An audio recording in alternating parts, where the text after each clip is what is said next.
Olá para você que está com a ONTV, seja muito bem-vindo, muito bem-vinda. Hoje é dia da gente falar de saúde em dia. Toda semana a gente recebe um profissional lá do Hospital Luiz Castelo Branco que patrocina esse nosso quadro. Um abraço para o Dr. Luiz, para todos os profissionais que fazem o Hospital Luiz Castelo Branco, que cuida da sua saúde, da cabeça aos pés. Dr. Luiz, muito obrigado pela parceria. Hoje a gente fala sobre a saúde dos olhos, sobre visão. Estamos recebendo no nosso Saúde em Dia de hoje o Dr. Paulo Henrique Lopes, que é médico oftalmologista e especialista em cirurgia da catarata. Dr. Paulo, muito obrigado pela presença.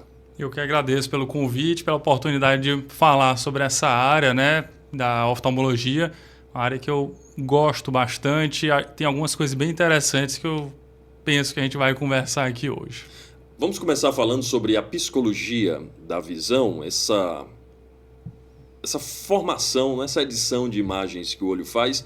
É verdade, doutor Paulo, que nem tudo que a gente vê é de fato o que está acontecendo na realidade?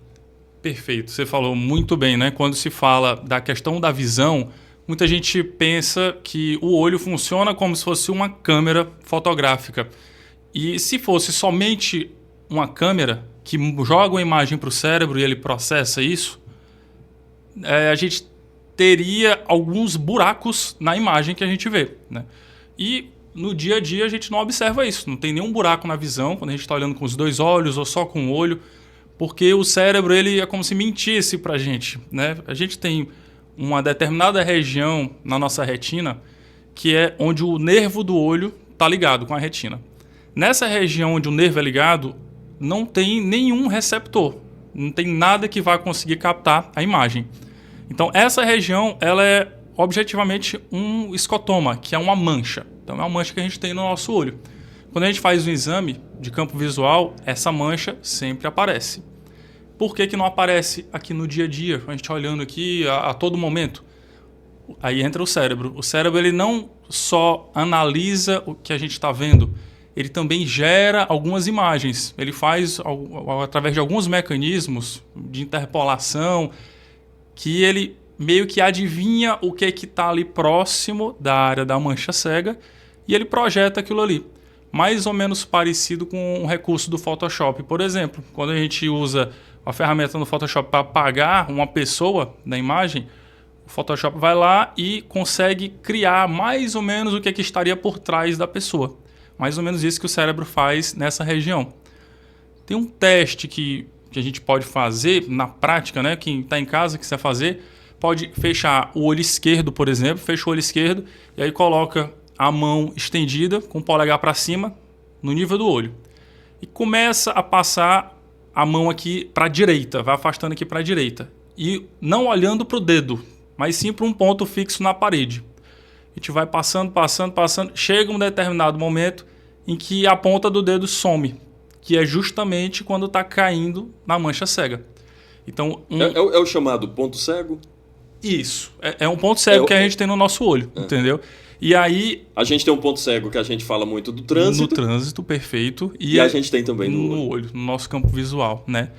E aí uma imagem complexa como o dedo, o cérebro ele não consegue projetar. Então, por isso que fica a mancha... faz com que o dedo suma, né? No dia a dia, outro mecanismo que a gente tem para evitar que se perceba essa mancha cega é o fato de a gente ter dois olhos, porque o campo de visão de um olho termina sobrepondo a área de mancha cega do outro olho. E dessa forma a gente não percebe isso, com a binocularidade, né? Então, assim, é uma coisa que é bem interessante porque mostra que o cérebro ele não está só com a função de interpretar as imagens, mas também de uma construção ativa de imagens. Do mesmo jeito que ele constrói, tem coisas que ele também ignora, que ele destrói, digamos assim. Por exemplo, as moscas volantes. Uma manchinha que a gente percebe na nossa visão, que fica aqui, para onde olha, eu estou percebendo e tal. Com o passar do tempo, essa manchinha termina sumindo. Por quê? Porque o cérebro começa a ignorar. Ele vê que isso não é nada, eu não preciso me importar com isso. E termina sumindo no nosso campo de visão. Vamos falar um pouquinho sobre cirurgia da catarata, doutor Paulo, porque todos os campos da medicina estão avançando e da oftalmologia também. Quais são os avanços que a gente pode destacar na cirurgia da catarata desses últimos anos? Pronto, um avanço assim, impressionante que a gente tem foi na tecnologia das lentes intraoculares, né? Toda a cirurgia de catarata, a gente tira a catarata e implanta uma lente dentro do olho. A evolução da tecnologia dessas lentes nos últimos anos é impressionante, né? E hoje em dia a gente tem lentes que são capazes de dar uma independência muito grande de óculos, utilizando alguns recursos de ótica avançada, né, para que a gente tenha isso. Aí, ligando com essa questão que a gente acabou de falar, do cérebro, né, um problema que a gente tem é que o cérebro ele tem que se adaptar com uma lente que vai gerar focos simultâneos no nosso olho. Vai ter vários focos ao mesmo tempo. E o cérebro ele demora um certo tempo para poder se acostumar, digamos assim, com isso. É mais ou menos parecido com quando a gente troca uma lâmpada da nossa casa, uma lâmpada que estava mais ou menos, iluminando mais ou menos, coloca uma lâmpada nova. A gente fica nos primeiros dias com aquela impressão de que essa luz está muito forte. Será se eu não exagerei, né? Depois de um tempinho a gente já se acostuma. E depois de certo tempo a gente nem lembra mais como que era a luz antiga, né? Então o cérebro ele vai tendo esse período de se acostumar com essa imagem nova, que é o que a gente chama de neuroadaptação. É o que alguns pacientes falam dessa visão estranha. Faz a cirurgia da catarata e diz, doutor, tem uma coisa estranha, seria esse processo de adaptação. Perfeito, exatamente isso. Quando a gente faz a cirurgia está lá, toda perfeita, tudo, a visão 100%, tudo ótimo, mas tem algumas pessoas que nos primeiros dias ainda fala isso, não, estou achando uma coisa estranha, não sei exatamente o que é. Tem paciente que fala da questão da luz mesmo, tem gente que diz, não, eu acho que está entrando muita luz no olho, né? É justamente por essa transição. A lente intraocular ela é transparente e ela permite a entrada completa de luz. Quando a pessoa estava com catarata, o cristalino embaçado não permitia tanta luz entrar. Então, isso aí já é uma coisa que o cérebro já vai se acostumando. Tem essa questão dos focos também. Se for uma lente multifocal, ela vai ter vários focos ao mesmo tempo, né? E aí o cérebro vai aprendendo a ajustar esse foco. E isso é questão de algumas semanas, às vezes meses, mas a imensa maioria das pessoas se adapta muito rapidamente. Tem algum truque, Dr. Paulo Henrique, para você acelerar esse processo de adaptação? O principal truque seria não se importar tanto com isso. Às vezes a pessoa observa, eu vejo que tem um halozinho aqui ao redor e a pessoa passa a dar muita importância para aquilo. O cérebro, acabei de dizer, ele tem um processo ativo de construção de imagem. Se você dá importância para aquela imagem, ele não vai ignorar ela. Ele vai, às vezes, até aumentar, potencializar, né? Então, o melhor é relaxar, entender que com o passar do tempo, isso vai melhorar, né? Vai deixar de incomodar através desse mecanismo de neuroadaptação. É mais ou menos o que acontece quando a gente troca de óculos, né? A gente utiliza óculos, quando a gente troca, dá uma mexidazinha ali no grau, você começa esse processo de adaptação. É meio que uma troca de óculos. Perfeito, exatamente. Então, até exatamente como você falou, até no óculos, quando a gente troca, tem aquela dificuldade inicial, o cérebro está se acostumando com aquela imagem nova, né? É uma coisa que é mais rápida, a adaptação.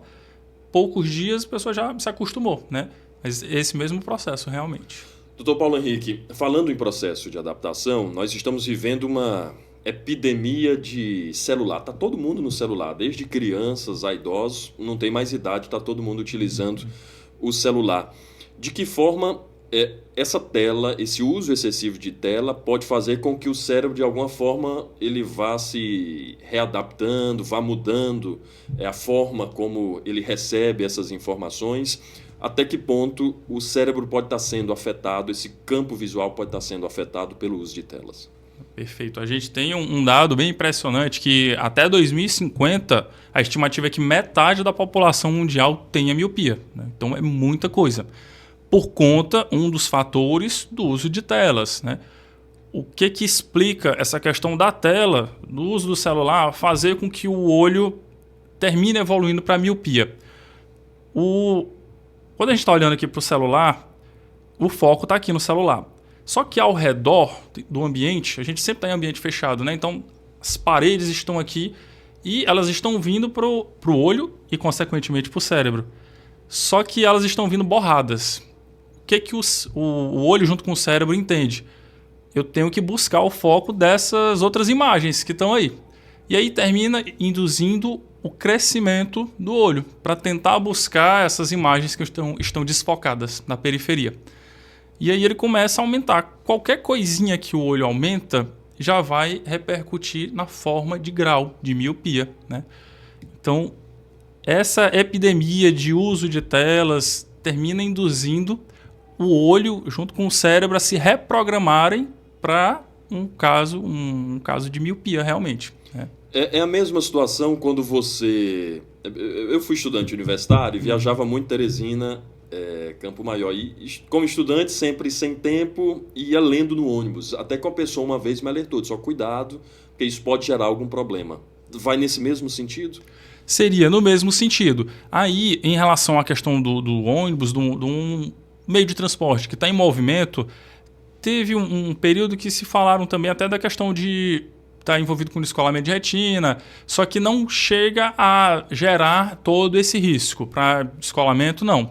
Mas se enquadra perfeitamente nessa outra questão. Do ambiente que está borrado, isso termina levando estímulo para que o olho se alongue um pouco mais e termine induzindo a miopia ou um aumento de miopia em quem já usa óculos, né?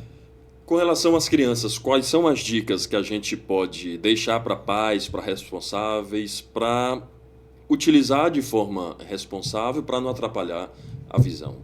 Perfeito. A gente tem uma regra de 20, né? A cada 20 minutos fazer uma pausa para olhar objetos a 20 pés de distância, que seria a 6 metros ou mais, para que o olho pare de ter esse estímulo, né? O olho não tendo esse estímulo em demasia para que haja esse crescimento, a pessoa não tem ou progressão de miopia ou evolução para miopia. Então, pode utilizar a tela? Pode, só que com limite, né? E atividades ao ar livre, que era uma coisa que tinha muito antigamente. Antigamente o horizonte era realmente o horizonte. As brincadeiras eram ao ar livre, né? Empinar pipa, jogar bola, isso tinha bastante. Hoje em dia o nosso horizonte está dentro de um quarto, de uma sala, né? Então isso faz com que o olho se reprograme, né? Se a gente estimula novamente essas atividades ao ar livre, isso faz com que o olho tenha essa programação original de emetropia, que a gente fala, né? Tem lentes, doutor, que travam esse crescimento de grau? Você nos afirmou que o olho ele cresce para poder tentar gerar a imagem desse campo periférico. Alguma lente que trave esse crescimento? Pronto, a gente tem algumas lentes, né, de diferentes empresas atualmente no mercado que têm o objetivo de travar realmente essa progressão da miopia, né? Travar ou pelo menos reduzir. De que forma? A lente, na parte central do óculos, ela tem o grau que a pessoa precisa. O grau perfeito, a visão é ótima, nítida. Na periferia, existem alguns mecanismos que, dependendo do fabricante, que eles colocam graus diferentes, digamos assim, né? Ou microlentes que vão gerar uma imagem um pouco mais definida na retina para que se pare com esse estímulo. Esse seria um dos mecanismos. Um outro mecanismo seria uma projeção de luz de maneira um pouco mais exacerbada na periferia, também com o objetivo de parar o estímulo de crescimento, né? E os estudos comprovam que realmente essas lentes ajudam a diminuir a progressão, né, de miopia. De miopia. Tudo isso, a tecnologia aliada a essa saúde visual. Perfeito. Dr. Paulo Henrique Lopes, oftalmologista, especialista em cirurgia da catarata. Quem quiser uma consulta com o Dr. Paulo em Campo Maior, como é que faz? Pronto, é só ligar lá para agendar ou ligar através do WhatsApp no Hospital do Olho. Eu estou atendendo no Hospital de Olho Luiz Castelo Branco toda segunda-feira, aqui. Venho de Teresina exatamente para fazer esse atendimento aqui, toda segunda-feira. Tá? Portanto, você pode fazer contato com o Hospital Luiz Castelo Branco, agendar o seu atendimento com o Dr. Paulo Henrique Lopes. Dr. Paulo, muito obrigado pela presença. A gente certamente vai conversar outras vezes aqui na nossa ON TV. Perfeito, muito obrigado pelo convite. E você, um grande abraço. Acompanhe o nosso episódio completo no nosso canal no YouTube, ON TV Piauí, e os nossos cortes sempre no Instagram e também no nosso TikTok. Para você, um grande abraço. Até a próxima.